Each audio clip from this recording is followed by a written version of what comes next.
23 വർഷം മുമ്പ് മലയാള സിനിമയിൽ പരിമളം പരത്തി വന്നൊരു വായാടി പെൺകുട്ടി, പിന്നീട് തെന്നിന്ത്യയാകെ പരിമളം പരത്തിയ ആ പെൺകുട്ടി, നെട്ടലുള്ള തീരുമാനങ്ങൾ കൊണ്ടും ഉറച്ച നിലപാടുകൾ കൊണ്ടും മലയാളത്തിലേറെ ചർച്ചയായ ആ പെൺകുട്ടി.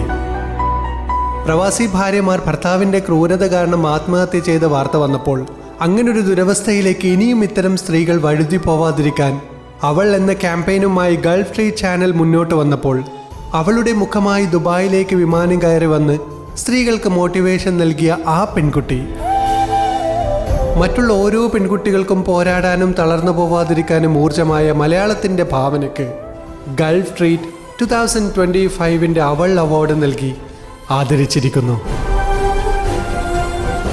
അർഹിക്കുന്ന കരങ്ങളിൽ ബഹുമതി എത്തുമ്പോഴാണ് ആ ബഹുമതിയുടെ അർത്ഥം പൂർണ്ണമാവുകയുള്ളൂ.